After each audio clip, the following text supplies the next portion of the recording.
how do you do days until a due date? I'm going to show you how to get this exact formula done and some problems that you may run into when doing it. So we have some due dates here. This could be projects due, this could be homework due, this could be even dates of holidays upcoming or birthdays. We're going to do equals date diff. Our start date is going to be the formula today. This will change every single day automatically without us having to do the first date and the second day all the time.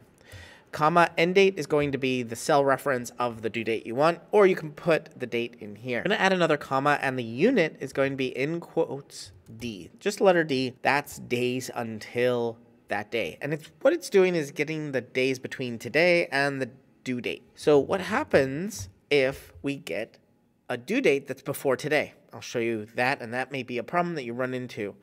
So let's put January 1st here. We get an error, and this error is going to be very specific. It's going to say function date diff parameter 1 should be on or before. So we need to make sure that the first date is before the second date.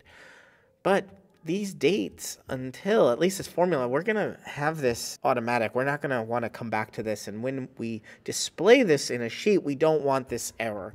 So we can wrap this with if error, and at the end, just put a comma. And what it'll do, it'll just turn it blank. We could say some text here. So we'll say date has passed. And now we update that formula across all of those days. And so once that's passed, it'll give us a little message of date has passed. You can put any text there you want. Overdue, done, on to next one, reset the date, anything you want. You can do it here. If you want to get more out of your Google Sheets than you ever have before, subscribe here on YouTube to Better Sheets.